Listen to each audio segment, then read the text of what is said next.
Eu sou filha de Catulo e Mundoca, moradores de Campestre, souberam me educar, mas o nosso interior é um interior muito animado, muito progressista, porque lá nós levávamos festas gostosas, juninas, etc., lá no Campestre.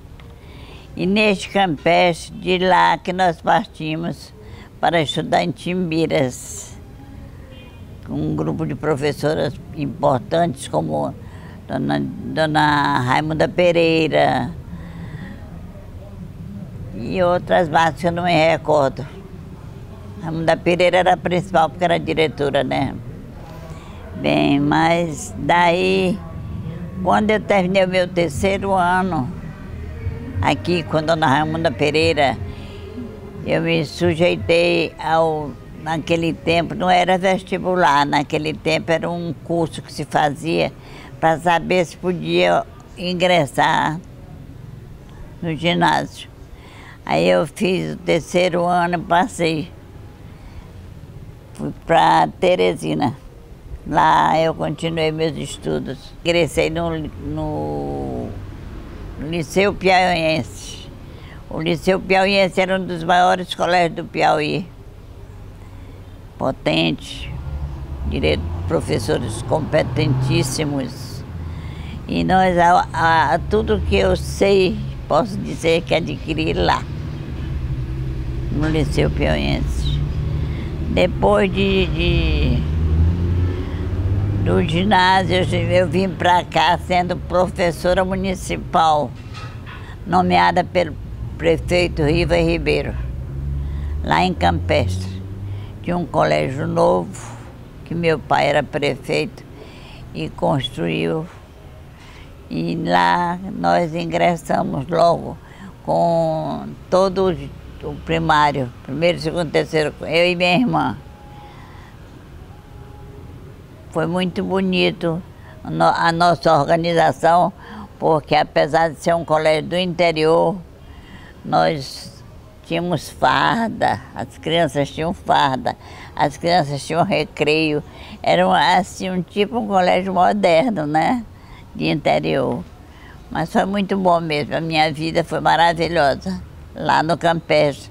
E aqui em Timbiras, eu logo depois consegui, com o comandante Renato Acha, que era muito meu amigo, a minha nomeação para o Correio, porque a tia Zazá morreu e eles me deram a vaga dela para o Correio, para agente postal. Trabalhei 30 anos entre ginásio e o emprego federal, 30 anos trabalhei.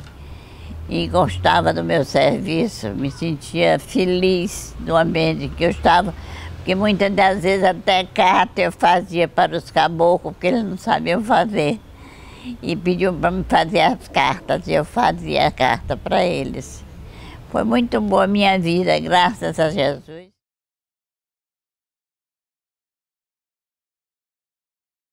A morte de Roberto para mim foi uma surpresa muito grande. Primeiro porque ele me encobriu a doença que tinha, né? E quando ele foi me dizer, não tinha mais jeito, e mesmo não tem jeito. A AIDS é uma doença incrível. E apesar de Roberto ser um menino muito amigo de todo mundo, né? Ele se dava com todos aqui em Timbiras, bem relacionado. Mas quando ele piorou, eu fui obrigada a ir para o Rio e assistir os últimos instantes da vida dele, lá no hospital. Nesse ponto eu fui feliz, porque aceitei a vontade de Deus.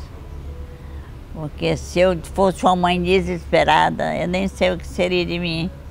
Porque ele era um filho maravilhoso. Todos os meus filhos foram ótimos. Mas o Roberto era incrível, era como o Luiz, assim, comunicativo, amigo de todo mundo. E então o Roberto ficou no Rio, enterramos lá.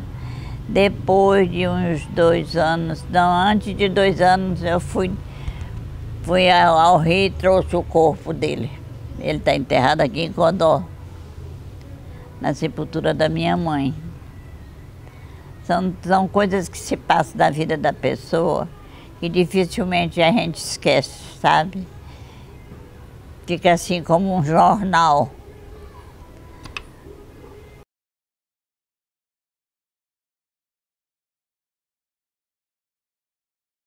Sou feliz porque meus filhos, apesar de Deus ter me dado o desígnio deles não ouvirem direito, mas eles não tinham complexo, né? Estudaram até o 4º, 5º ano do ginásio. Levei-os ao Rio de Janeiro para fazer assim um exame, saber de onde provinha aquela surdez, né? E eles disseram que não tinha causa, eles não sabiam qual era a causa. De forma que de lá para cá, entrou o Robson Antônio no ginásio já, né? Que era um dos mais novos. E o Robson Antônio fez o vestibular com 17 anos e passou para medicina. Eu me senti muito feliz, graças a Jesus. Eu me senti muito feliz, apesar dos outros serem surdos, deficientes, que eles tinham deficiência um no ouvido, o outro não tinha, era assim. Mas levaram o barco direitinho, estudaram, arranjaram empregos no Rio de Janeiro, federais mesmo, porque o Roberto trabalhava num colégio em que ele era surdo, só de um lado, mas o outro ouvido era perfeito. E colocaram o Roberto como diretor dessa turma para ensinar, e ele tomou conta. Foi muito feliz também, muito homenageado. O Luiz também foi trabalhar no Estado. Nessa época, não me lembro se foi Rosiana, não era Rosiana, era mais novo, né? Colocou ele no Estado, ali na Cioj, perto do mercado. Não tinha aquele prédio, por lá ele trabalhava, se deu muito bem. Mas quando a Rosiana extinguiu esse colégio, eles passaram para outros colégios. E eu coloquei esses meninos em colégios particulares mesmo, fui audaciosa. Coloquei em colégios particulares e eles aceitaram e as professoras adoravam, porque eles eram muito obedientes estudiosos. Lá fizeram o ginásio, né? E o Robson Antônio logo ingressou na medicina, que foi uma felicidade para toda a família. Porque foi ele e o primo dele, Anselminho, da mesma idade, e fez vestibular e passou.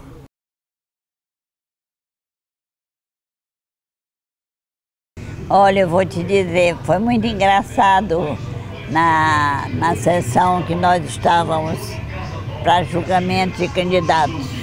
Foi da União e tudo para mim estava correndo a mil maravilhas, e ele também, levando na brincadeira. Quando houve o lançamento dos candidatos, o neném lançou José Maria e nosso lado me lançou, que foi o papai Catulo, que lançou o nosso lado. Foi tudo bom, muito bom mesmo, muito respeito. E depois José Maria me respeitava também. O importante era isso. Eram candidatos, irmãos que se respeitavam. Não tinha essas ofensas, não tinha nada. Era um respeito mesmo. Era Arena 1, Arena 2.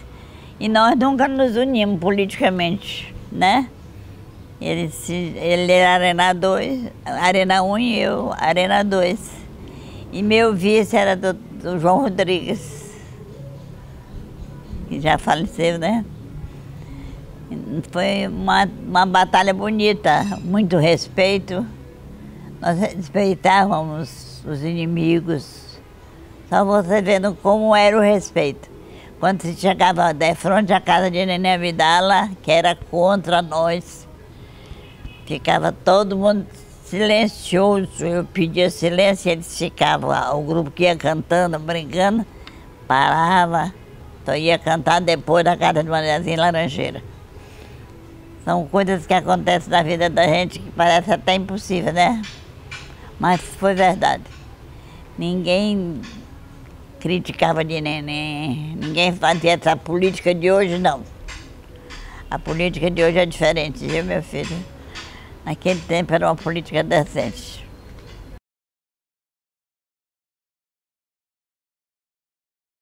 Engraçado, eu vou contar a vocês como eu consegui a maioria de Robson naquela época. Porque ele era candidato a vereador. Nosso grupo de campanha era engraçado, era só gente sabida. E a doutora Idalina chegou e me disse: Áurea, eu não vou mais naquela rua. Eu disse: por quê? Porque aquela rua ali ainda não teve uma casa que eu entrasse, que não me repudiassem. E nessa hora que a Idalina me disse que não ia na rua porque era repudiada, eu achei que devia ir. E descobri por quê. Quando eu cheguei na casa daquele Toninho, lá da Xixá, ele estava almoçando, eu pedi licença, entrei, eu e Helena Lopes. E nós levávamos só os cartazes de Robson. Quando entramos, eles perguntaram: a senhora deseja o que é? Eu digo: não, meu trabalho aqui é política. Aí eles riram: política? Eu digo: justamente. Pois então, fale, dona Áurea. Eu resolvi falar. Digo: olha, meu pai é político, meu irmão é político contrário, e nós estamos nos debatendo numa campanha muito dura, e confio nos amigos. Aí eles disseram: ah, mas aqui tudo é catulo. Aí as meninas, que tinha muita moça nessa casa, disse: não, senhor, aqui nós somos várias, nós preferimos o Robson, que é gente novo, bonito, um candidato novo. E nisso ficou. Quando foi na apuração, que saíram os votos Robson e José Maria, o Zé Maria disse: ah, eu sei de quem partiu isso. Isso foi Áurea. Áurea é uma política terrível. Foi ela que fez essa junção. Fez essa apresentação, né? Que deu Áurea pelo lado de Catulo e Zé Maria pelo lado de Neném. De forma que nós levamos a maioria mesmo. Que eu levei desse jeito. Quando ele dizia assim: não, seu Catulo é meu amigo. Sim, seu Catulo é seu amigo, mas ele é meu pai e pai dele, do Zé Maria. Vocês vão escolher, não é no chefe, é nos candidatos. Porque um é mulher, o outro é homem, mas tudo da mesma família. Aí ele concordaram. Nós ganhamos por uma maioria absurda, não foi naquela época. Zé Maria ganhou. Zé Maria não, perdeu. Aí ele disse que tinha sido eu a culpada, porque eu era muito política. E era mesmo, era nova. Depois dessa política, veio a eleição de prefeito, né? E a primeira eleição de prefeito ele ganhou, não foi? Nem me lembro mais. Ele foi eleito, não foi não? Não. Não. A primeira ele não ganhou. Mas na segunda ele ganhou. Aí ele entrou para a segunda e terceira, né? Foi eleito em 3 vezes como prefeito de Minas. E era muito querido. Eu não sei nem falar mais nada sobre política, porque a política mudou tanto que na nossa época havia muito respeito. Hoje não há mais aquele respeito bonito, não há mais. Timbiras, quando eu era jovem, que fazia o ginásio, que eu fiz o ginásio aqui em Timbiras. Timbiras era uma cidade sem pavor, não existia pavor. Nós saímos à noite na rua sem nenhum medo. Hoje não se pode fazer isso, porque Timbiras está uma verdadeira criminalidade, né? Acontece um crime hoje, daí a 3 dias outro crime, como hoje aconteceu esse, né? Que deixou todo mundo apavorado. Não dá. Está muito diferente Timbiras. Timbiras era muito bom. Nós tivemos o Alcateia, nós tivemos a MIPS, escolas de samba que se apresentaram em Codó com muito êxito, né? E que hoje não se vê mais nada disso, nada disso.